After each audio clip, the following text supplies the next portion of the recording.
Hello, Internet! I'm Elliot the Purple-Haired Doofus, and welcome back to House of Leaves by Mark Z. Danielewski. Today we're covering chapters 12 and 13.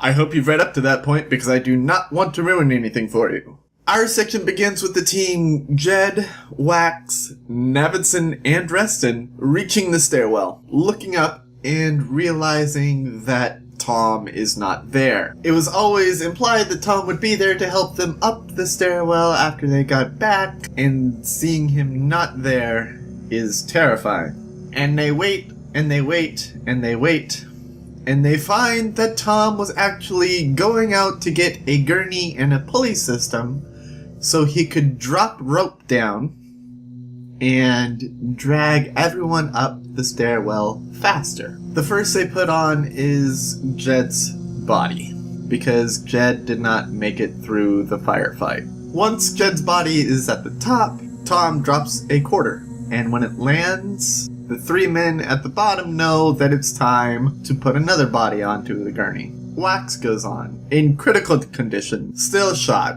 and he is dragged up. Reston and Navidson wait for a bit, and then another quarter drops. Reston gets on the gurney along with his wheelchair. Tom drags him up. As he's dragging him up, the pile of rope behind him is slowly being swallowed up by the hallway. And the hallway actually eats the rope and the pulley system. And Reston believes that he should fall, but what actually happens is he rises up higher and higher and higher and higher and higher until he lands with Tom. So far we have Tom, Reston, Jed, and Wax at the top of the stairwell. Unfortunately, at the bottom, we have Navidson alone. So, time seems to be fucking up for me a lot lately. Like, it seems to be just keep on moving and moving and moving, and it just won't stop moving so fucking fast. And like, it's driving me so crazy that I'm even starting to be confused for a junkie. I'm not a junkie? Really? I'm not a junkie. And, you know, my friends are starting to worry about me. And there's a captain out in the sea, drowning with his ship, going down with the crew members swimming out into the middle of nowhere, where nothing happens. And I just say words and more words.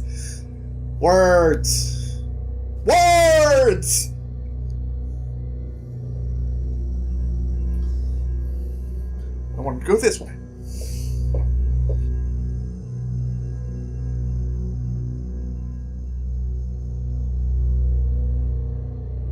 Navidson is at the bottom of the stairwell, and he has been waiting for nearly an hour when he hears another quarter drop. And he thinks, holy fuck, someone's at the top, and it took nearly an hour for a quarter to drop all the way up there to down here. And there's no way for them to throw down a rope because the house ate it all. So what that means is actually thousands of miles from my goal right now. And Navidson completely loses hope in his situation. Chapter 13 is incredibly dense, so I hope you're prepared. Not much happens, but it just takes a lot to get through it, if you're reading word for word like I am. It begins by discussing the children's drawings from Chad and Daisy, and how they are terrifying, and how they are assigned to draw a house, but what they actually draw are densely black rectangles that are so dense you can't see the whiteness underneath the black at all. There's not a speck of white in the little rectangle. The teacher is disturbed by this, so she decides that she is going to visit the home of Chad and Daisy. She knocks on the front door. Reston comes out and says, I am fucking out of here. She walks through. She finds blood and bodies and the children's footprints in blood, and she is just horrified by what she has in front of her. The story then just kind of backtracks a little. Karen is talking about being worried about the kids and wanting to get the kids out of the house as soon as Navidson comes back from the hallway. And the other men try and tell her that it's kind of hopeless and that Navidson is trapped inside the hallway forever. An ambulance is called and Wax and Jed's bodies are being dragged out of the house just as the teacher arrives. Timelines sync up again. There's a scene where Karen calls Jed's fiance to let her know that Jed did not make it. It's incredibly devastating. Tom starts turning into a drunk, drinking at every chance that he can, burying himself into a corner. Karen sleeps on the couch day after day after day, hoping that Navidson will come out of the hallway. There's a scene where a sheriff tried to go into the hallway and walked 30 feet in and saw nothing.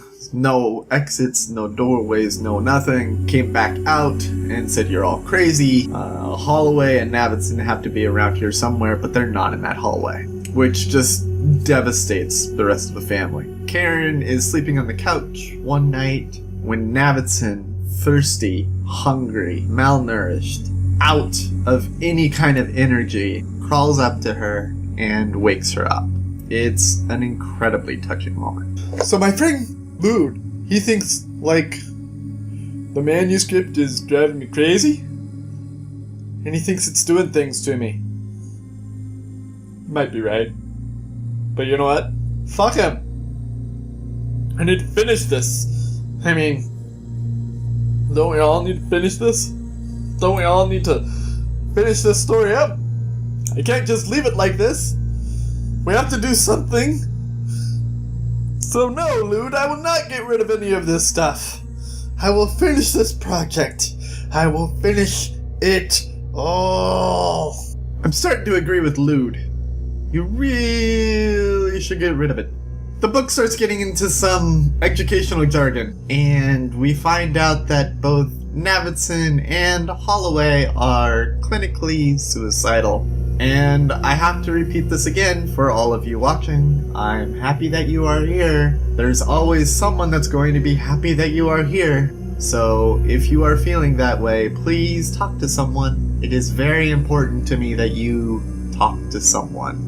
We then find that Navidson actually dragged the Holloway tape out with him. Don't ask me how he got the tape, because I have no idea. The family is watching the Holloway tape, and it's kind of terrifying. Holloway gets crazier and crazier, realizing that he's going to starve in the hallway, realizing that he's going to die in the hallway, and feeling more and more like he's being chased by a monster. There's even allusions in the footnotes to where critics have argued over whether or not the monster is actually real. Many say it's not. Many say that it is.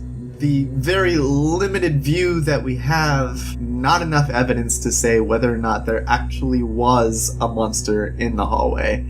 And that irritates the fuck out of me. Seriously. They've been ramping up to this monster for how long now, and we still haven't seen it? We still have no idea what it looks like? And then it might not even be real? Really? Oh... Anyways, the tape ends with Holloway shooting himself. That's it. There are no answers in the Holloway tape. It's at this point that the family decides, hey, we need to get the fuck out of this house because it is doing something to us. So Karen takes the kids to the car, and the kids keep on going back to the house trying to get their belongings. The actual house starts expanding and contracting much like the hallway did. There's a scene where Daisy is trapped in her bedroom and Navidson actually crushes himself through a window to grab Daisy and get her out of there. There's a scene where they are so afraid of where Chad is because they can't find him anywhere in this just fucked up house that is twisting and turning in ways that just shouldn't physically be possible. And they realize that Chad was just out in the backyard the entire time, listening in to all of the screams and terror that was going on in the house. And you're just kind of like, really, Chad? Really? Are you psychotic or something? Really, Chad? That's what you want to do with your time? There's a scene where Reston is actually holding on to a door jamb that had been turned sideways, and the wall had plummeted so far below him that if he let go of the door jamb, he would die. Navidson is holding on to this door on the other side of the hallway, and he's kind of swinging back and forth, and the door is just very close to breaking off, and he knows that he needs to land on that wall and grab Reston and pull him up before Reston dies. And he swings a couple times, and he grabs Reston, yoinks him up, takes him out of the house. Everyone's out of the house except for Tom, who is actually holding Daisy. Navidson gets to a window. Tom is here. Daisy is here. Okay? That's the setup. Tom starts running after Daisy. Picks up Daisy, right? Starts running towards the window. But the floor starts moving like a conveyor belt. So the faster that he runs, the faster the conveyor belt goes. And he runs, and he runs, and he runs. And finally, Navidson is able to reach his hand into the window, grab Daisy, and pull her out. He sets her down. She runs off to the car. There is Navidson. There is Tom. And Tom is just standing there because he ran so hard that he depleted all of his energy. And Tom says, "What the fuck are you doing? Get the fuck out of here." And Tom takes a step forward, and the floor takes 2 steps back. And he realizes that no matter how much he tries to move in, the floor is just going to drag him farther and farther away. So Navidson climbs into the window, and he starts going towards Tom. He reaches his hand out for Tom, Tom reaches his hand out for Navidson, and the walls clap on Tom's hands, crushing him. And the floor shoots him even farther back into oblivion. Navidson, not being a dumbass, jumps out of the window, and the house pretty much swallows Tom whole. The rest of the family gets out of the house. And this is the point where I would say, well, that's the end of the book. That was a fantastic ending. Maybe a chapter or two to, like, wrap things up. But we have 10 chapters. We have nearly 200 more pages to go. What the fuck, author? Really? I mean, this is a perfect place to end my section, and that's where I'm ending it. But really, there's that much more? What more can you tell us? The question that I have for you today is, what is your favorite haunted house story? It could be a movie, it could be a book, it could be a video game. I don't care. What is your favorite haunted house movie? The question that I had for you yesterday is, what is the hardest decision you have ever had to make? I don't find a lot of my decisions hard. I don't find a lot of them difficult. Most of the decisions in my life are pretty black and white. You either do it or you don't.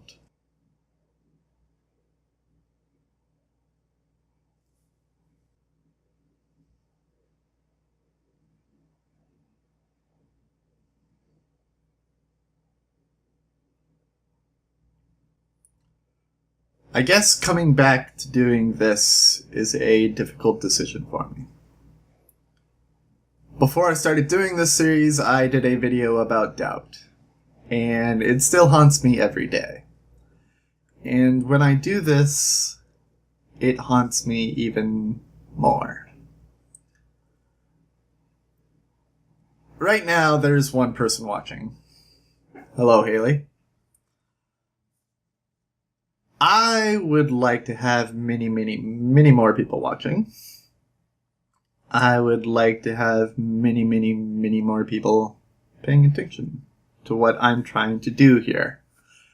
I do not know how to do that. And every day that I work so hard on a video and it only gets 1 view is a day that doubt grows. The decision I made when I started this series up was that I was not going to let that doubt destroy me. It's a difficult road right now. I hope that it gets easier. But the reason that it was a difficult decision is because I have no idea whether it will or not. Tomorrow we will be covering chapters 14, 15, 16, and 17. I know that seems like a hard trek, and it will be, but I really, really, really, really, really want to finish this. So get to reading, because we're almost done with this book. Anyways, the next book I will be reading, and starting on Monday or Tuesday of next week, is Bad Unicorn by Platt F. Clark. You see? I got it right this time. Go out and grab it by any legal means necessary. Borrow it from a friend, borrow it from a library, buy it at a bookstore, buy it on a Kindle. I don't care what you do as long as it's legal and you read it before I ruin it for you. I have been the Purple-Haired Doofus reminding you to watch your Pajama Radius, and I will see you all in the next chapters of House of Leaves by this guy. Toodles!